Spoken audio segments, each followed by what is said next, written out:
नमस्ते, मैं सौरभ हूँ। आप देख रहे हैं दी ललन टॉप। कोरोना वायरस ने दुनिया भर में क्रिकेट बंद करवा रखा है। क्रिकेट आने वाले दिनों में भी शुरू होगा तो दर्शक मैदान में होंगे या नहीं कहना मुश्किल है। दर्शक न होने का जाहिर तौर पर नुकसान मेजबान टीम को होता है, वो भी खाली अपनी टीम को मोटिवेट करने के लिए नहीं, बल्कि कई बार फैंस का असर अंपायर के डिसीजन पर भी पड़ जाता है। हाल में डेल स्टेन ने कुछ ऐसा ही मुद्दा छेड़ दिया। कहा, तेंदुलकर ने हमारे खिलाफ 200 रन बनाए थे। मुझे लगता है कि मैंने उन्हें 190 के पास एलबीडब्ल्यू किया था, लेकिन गोल्ड ने उन्हें नॉट आउट नहीं दिया। और मैं उस वक्त सोच रहा था कि आखिर क्यों नॉट आउट नहीं दिया। शायद वो सोच रहे होंगे कि मैदान में चारों तरफ देखो, अगर मैंने आउट दिया तो शायद वापस होटल ना पहुंच पाऊं। साउथ अफ्रीका के खिलाफ साल 2010 में ग्वालियर वनडे में सचिन ने महज 147 गेंदों में दोहरा शतक बनाया था। सचिन वनडे में पहले ऐसे बल्लेबाज बने थे जिन्होंने वनडे क्रिकेट में 200 रन पूरे किए थे। खैर, डेल स्टेन का अपना दर्द है, मगर ये कहना गलत नहीं कि अंपायर्स पर कई बार आईसीसी के नियमों के अलावा होम क्राउड का दबाव होता है। और ऐसा सिर्फ सचिन स्टेन के मामले में नहीं हुआ, और भी कई बार हुआ है जब अंपायर्स ने होम टीम के पक्ष में फैसले दिए। ऐसा कई जानकारों का मानना है। आपको कुछ ऐसे ही वाकये बताते हैं। पहला, Andrew Symonds versus India, Sydney test 2008। Bharat और ऑस्ट्रेलिया के बीच ऑस्ट्रेलिया में खेली गई 2008 सीरीज के सिडनी टेस्ट को वैसे तो 11 विवादित फैसलों के लिए याद किया जाता है, जिनमें 8 भारत के खिलाफ थे। लेकिन सिडनी टेस्ट में अंपायरिंग के स्तर और ऑस्ट्रेलियंस ने अपने होम ग्राउंड पर सारी हदें पार कर दी।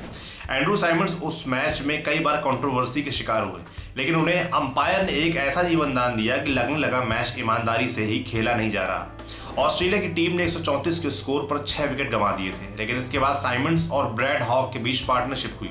दोनों टीम को 193 के स्कोर तक ले गए। ईशांत शर्मा ने पारी के 47वें ओवर में साइमंड्स को एक बाहर जाती गेंद फेंकी। गेंद बल्ले का किनारा लेकर धोनी के हाथों में थी। ईशांत समेत पूरी टीम अपील करती रही, लेकिन अंपायर स्टीव बकनर इसे सिरे से नकार देते हैं। ऑस्ट्रेलियन फैंस जोर से चिल्लाने लगते हैं। बाद में स्निकोमीटर में बल्ले का किनारा साफ तौर पर नजर आया था। दूसरा match, Kumar Sangakkara versus Australia, Hobart test 2007। एक बार फिर से ऑस्ट्रेलिया में टेस्ट सीरीज थी। दूसरे टेस्ट में ऑस्ट्रेलिया श्रीलंका के सामने 506 रनों का टारगेट रखती है। जवाब में श्रीलंकाई टीम 300 रन में पहले 8 विकेट गंवा देती है, लेकिन तीसरे नंबर पर खेलने उतरे संगकारा क्रीज पर जम जाते हैं। संगकारा एक छोर संभालते हुए टीम के स्कोर को आगे बढ़ाते हैं। इस दौरान संगा अपना शतक पूरा कर लेते हैं। वो मलिंगा के साथ मिलकर 9वें विकेट के लिए 74 रनों की पार्टनरशिप भी करते हैं। श्रीलंकाई टीम जीत से 153 रन दूर थी और संगकारा अपने दोहरे शतक से सिर्फ 8 रन, लेकिन फिर स्टुअर्ट क्लार्क एक बाउंसर फेंकते हैं। गेंद संगा के बाएं कंधे पर लगकर पॉन्टिंग के हाथों में जाती है। पूरी ऑस्ट्रेलियन टीम जोरदार अपील करती है। उनके साथ ही होबार्ट का क्राउड भी इतना जोर से अपील करता है कि रूडी गर्टसन अंपायर बिना कुछ सोचे संगकारा को आउट दे देते हैं। बाद में श्रीलंका इस मैच को सिर्फ 96 रनों से गंवाती है। तीसरा वाकया, AB de Villiers versus India 2007 Future Cup, Belfast.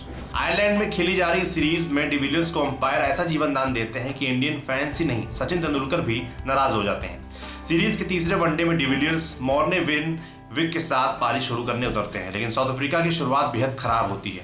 Agarkar शुरुआती 3 ओवरों में 2 विकेट झटक लेते हैं। डिविलियर्स अभी सिर्फ 8 रन बनाकर खेल रहे होते हैं।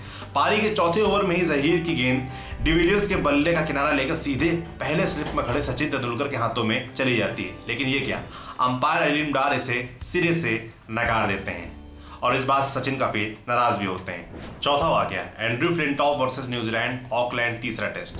साल 2002 में इंग्लैंड की टीम 3 मैच की सीरीज का पहला टेस्ट जीत चुकी थी।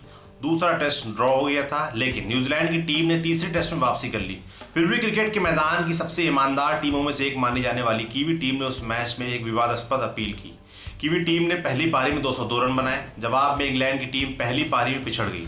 इंग्लैंड की टीम ने स्कोर के जवाब में 75 रन पर ही 5 विकेट गंवा दिए थे। इंग्लैंड के ऑलराउंडर एंड्रू फ्लिंटॉफ ने जेम्स फोस्टर के साथ मिलकर टीम को आगे बढ़ाने की कोशिश की, लेकिन 53 रनों की पार्टनरशिप के बाद एंड्रू एडम्स ने एक गेंद फेंकी। ये गेंद फ्लिंटॉफ के बल्ले के बहुत दूर से गई और सीधे कीपर एडम परेरा ने लपक ली।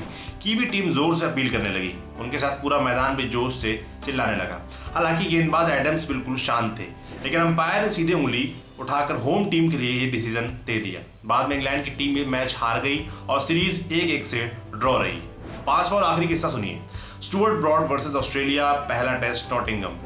2013 में ऐसे खेलने इंग्लैंड पहुंची ऑस्ट्रेलियाई टीम पहले टेस्ट में मजबूत स्थिति में थी। उसने इंग्लैंड पर पहली पारी के आधार पर बढ़त ले ली थी, जबकि इंग्लैंड की टीम दूसरी पारी में भी लड़खड़ा चुकी थी। इयान बेल स्टुअर्ट ब्रॉड के साथ मिलकर टीम को संभाल रहे थे। दोनों मिलकर टीम को एक अच्छे स्कोर तक पहुंचाने के लिए साझेदारी कर रहे थे। मैदान पर मौजूद दर्शक हर एक रन के साथ इन दोनों बल्लेबाजों को तालियों के साथ चीयर कर रहे थे, लेकिन एस्टन एगर की एक गेंद स्टुअर्ट के बल्ले का किनारा लेकर विकेट कीपर के ग्लव से टकराकर सीधे पहले स्लिप पर माइकल क्लार्क के हाथों में चली गई। पूरे मैदान पर सन्नाटा और ऑस्ट्रेलियन जश्न मनाने लगे, लेकिन अंपायर अलीम डार अपनी जगह से बिल्कुल भी नहीं हिले। डार ने फैसला होम टीम के पक्ष में सुनाया। ब्रॉड नॉट आउट रहे। पूरा मैदान जोर से चिल्लाने लगा। इसके बाद ब्रॉड ने अपनी पारी में 28 रन और जोड़े और कुल मिलाकर 65 रन बनाकर आउट हुए। ऑस्ट्रेलिया की टीम जब 311 रनों को लक्ष्य चेस करने उतरी तो सिर्फ 296 रन ही बना सकी और जीत से 14 रनों से चूक गई। ब्रॉड के वो 28 रन ऑस्ट्रेलिया पर बहुत भारी पड़े। क्रिकेट के इतिहास में ऐसे कितने ही विवादास्पद फैसले मिल जाएंगे। हालांकि अब DRS के दौर में इन्हें कम करने की कोशिश लगातार की जा रही है। आपके लिए स्टोरी लिखी थी हमारे साथी विपिन ने। देखते रहिए दी ललन टॉप। शुक्रिया।